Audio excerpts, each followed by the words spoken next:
दिशा सालियन मृत्यू प्रकरणी दिशाचे वडील सतीश सालियन यांनी मुंबई गुन्हे शाखेच्या सहआयुक्तांची भेट घेतली।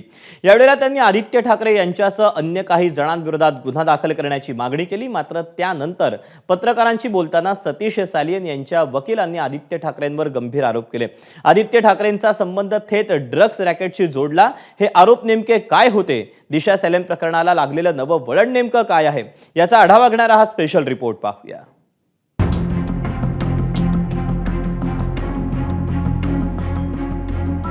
एकता कपूरच्या घरी पार्टी झाली।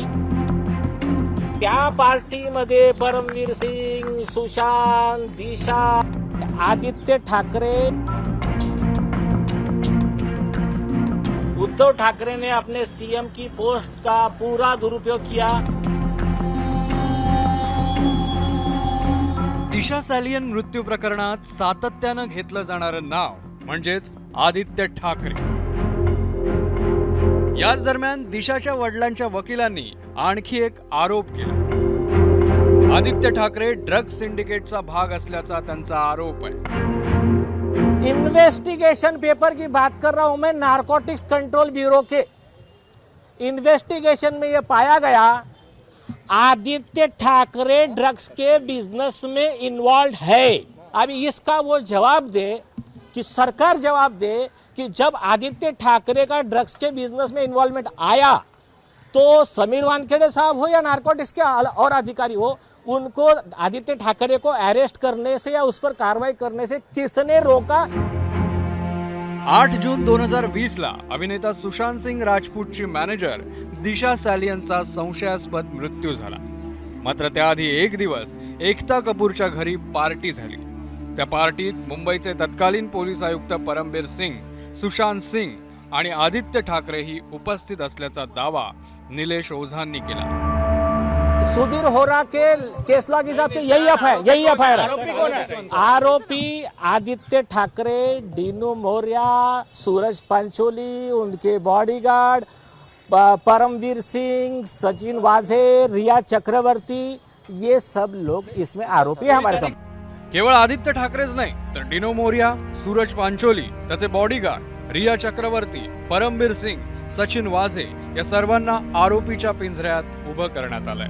महत्वाचं म्हणजे उद्धव ठाकरेंनाही सह आरोपी करण्याची मागणी करण्यात आली आहे। आदित्य ठाकरे ने जो गुनाह किए उस गुनाह को कवर अप करने के लिए उद्धव ठाकरे ने अपने सीएम की पोस्ट का पूरा दुरुपयोग किया।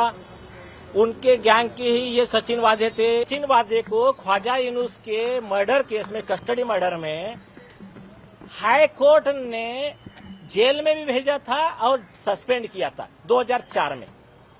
वो 16 साल सस्पेंड रहे। उद्धव ठाकरे सीएम बनते हैं, तुरंत उनको पोस्ट पे लेते। दिशा मृत्यू प्रकरणाला 5 वर्ष पूर्ण झाली आहेत, पण गेल्याच आठवड्यात या प्रकरणाची फाईल रिओपन झाली आणि आदित्य ठाकरेंचं नाव पुन्हा चर्चेत आलं। सतीश सालियन यांच्या वकिलांनी तर आरोपीला फाशीपर्यंत पोहोचवणारे पुरावे असल्याचं म्हटलंय। खोटा डिफेन्स हाच आरोपीला फाशीची शिक्षा देण्याकरता सबळ पुरावा आहे असं उच्च न्यायालयाचा, सुप्रीम कोर्टाचा आदेश आहे। पण आमच्याकडे भरपूर आय विटनेस आहेत। नावं याच्याकरता सांगत नाही की यांनी या केसच्या संदर्भात 10 विटनेस आयदर गायब झाले।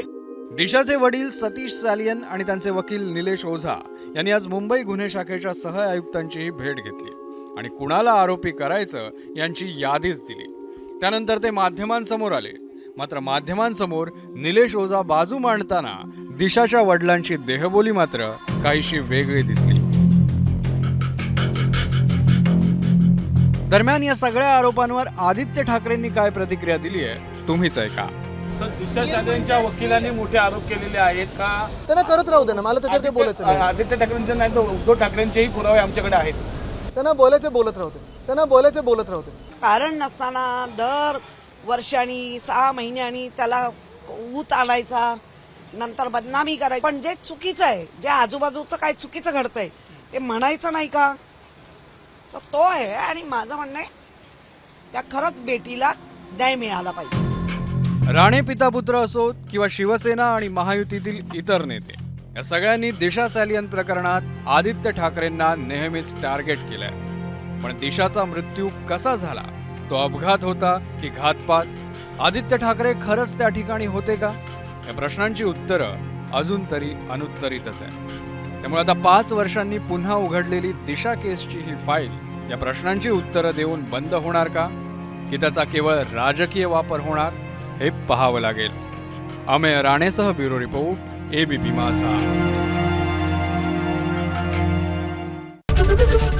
एबीपी माझा, उघडा डोळे बघा नीट.